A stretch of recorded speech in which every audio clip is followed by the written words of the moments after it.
മാംഗല്യയോഗം ഉണ്ടാവണേ. മനസ്സിന് ശക്തി കൊടുക്കണേ ഭഗവതി. കാവൽ ദൈവങ്ങളെ, എന്റെ മോന് എപ്പോഴും കാവലുണ്ടാവണേ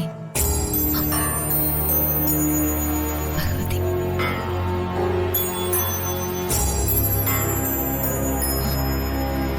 എന്താ എന്താ മോനെ, നിനക്കെന്തൊരു വിഷമം പോലെ? അതെ, പെണ്ണ് കാണാൻ പോകുമ്പോഴേ ഈ ഡ്രസ്സിംഗ് മാത്രം സ്മാർട്ടായി പോരാ, ഈ മുഖവും മനസ്സും അതിലേറെ ഫ്രഷ് ആയിരിക്കണം. ഇതൊക്കെ മതിയമ്മേ.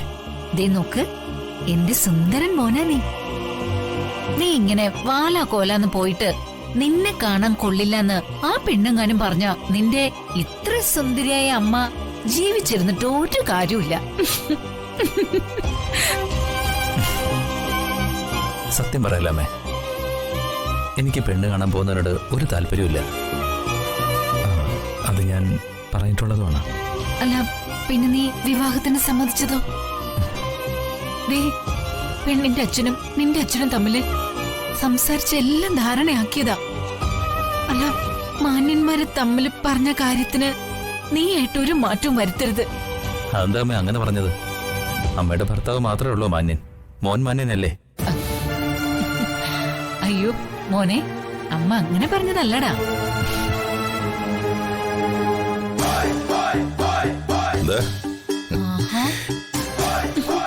കൊള്ളാലോ, അഴകിയ രാവണനെ പോലെയുണ്ട്. അല്ല, പെണ്ണാണോ പോകുന്നത് അച്ഛനാണോ മോനാണോ? കളിയാക്കണ്ട സംഗീതേ. ഞാനിപ്പോ ഡൈ ഒക്കെ ചെയ്ത് പുതിയ വേഷമൊക്കെ ഇട്ട് വന്ന ഒരു പെണ്ണ് എന്നെ വേണ്ടാന്ന് പറയില്ല. ചെന്ന് നിന്നുകൂടെ, പെമ്പിള്ളാരടിച്ച് ഷേപ്പ് മാറ്റും. അസൂയ അസൂയ ഇല്ലടാ. 40 രൂപ 40 രൂപ പൊതിച്ചോറ്. വീട്ടിലെ ഊണാണ്, വീട്ടിലെ ഊണ്, വീട്ടിലുണ്ടാക്കിയ ഊണാണ്. പൊതിച്ചോറ് പൊതിച്ചോറ് പൊതിച്ചോറ് വെറും 40 രൂപ മാത്രം. വീട്ടിലെ ഊണാണ്, നല്ല സ്വാദിഷ്ടമായ ഊണ്. പൊതിച്ചോറ്.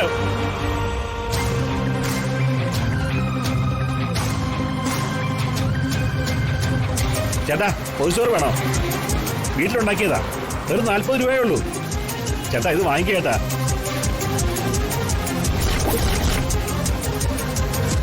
പൊതിച്ചോറ് പൊതിച്ചോറ്. എത്ര രൂപ? വെറും 40 രൂപ. ഓ, 40 രൂപ? അതെ. അത് കുറച്ച് അന്യായമല്ലേ? ഒരു 30 രൂപയ്ക്ക് ഇതാ. അയ്യോ, ദേ അപ്പുറത്തൊരു സ്ത്രീയുണ്ട്, അവര് വിൽക്കുന്നതേ ഒരു പൊതിച്ചോറ് 60 രൂപയ്ക്കാ. ഇത് കുറവല്ലേ? ഇതുവരെ ഒന്നും വിറ്റില്ല, കൈനീട്ടുവാ. അന്യായാണ്, എന്നാലും ഇരിക്കട്ടെ.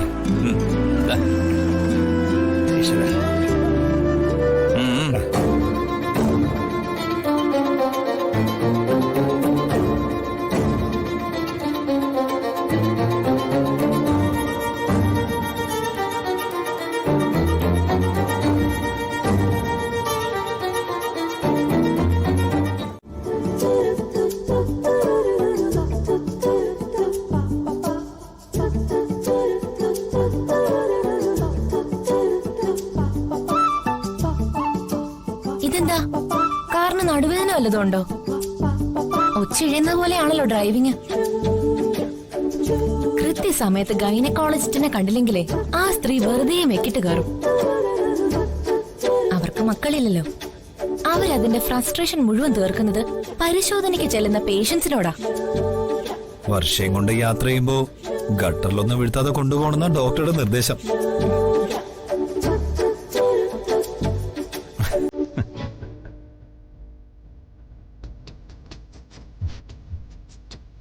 ഏട്ടൻ എന്താ ആലോചിക്കുന്നേ? മുഖത്തൊരു ചിരിയൊക്കെ ഉണ്ടല്ലോ. നമുക്ക് പിറക്കാൻ പോകുന്ന കുഞ്ഞിനെ കുറിച്ച് നിനക്ക് സങ്കല്പങ്ങളൊന്നുമില്ലേ? കുഞ്ഞി പറക്കുന്നതിന് മുമ്പ് അമിതമായ സങ്കല്പങ്ങളൊന്നും പാടില്ലെന്നാ അച്ഛമ്മ പറയുന്നേ. എന്നാലും ഉണ്ടാവുമല്ലോ, ഏതൊരു പെണ്ണിനും അവൾക്ക് പിറക്കാൻ പോകുന്ന കുഞ്ഞിനെ കുറിച്ച് ചില സങ്കല്പങ്ങളൊക്കെ. ഏട്ടനൊരു സിനിമാ പാട്ട് കേട്ടിട്ടില്ലേ? ആദ്യത്തെ കൺമണി ആണായിരിക്കണം, ആരുമേ കണ്ടാൽ കോപിക്കണം, അവൻ അച്ഛനെ പോലെ ഇരിക്കണം.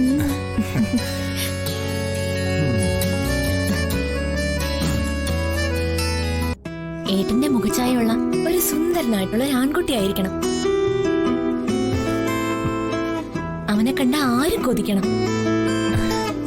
ഏട്ടനെ പോലെ എല്ലാ കാര്യങ്ങളിലും കൃത്യമായ കണക്കുകൂട്ടലുള്ളവനായിരിക്കണം. എന്നെ പോലെ ബിസിനസ്സിൽ താല്പര്യമുള്ളവൻ വേണമെന്നാണോ? ആ, അതിന് വിരോധമില്ല. പക്ഷേ ബിസിനസിന് അധിക പ്രാധാന്യം കൊടുക്കുന്ന ഏട്ടന്റെ സ്വഭാവം ഉണ്ടാവാൻ പാടില്ല. ഓ എന്നാലേ എന്റെ സങ്കല്പം നേരെ മറിച്ച ആദ്യ കുഞ്ഞ് പെൺകുഞ്ഞനാവണം.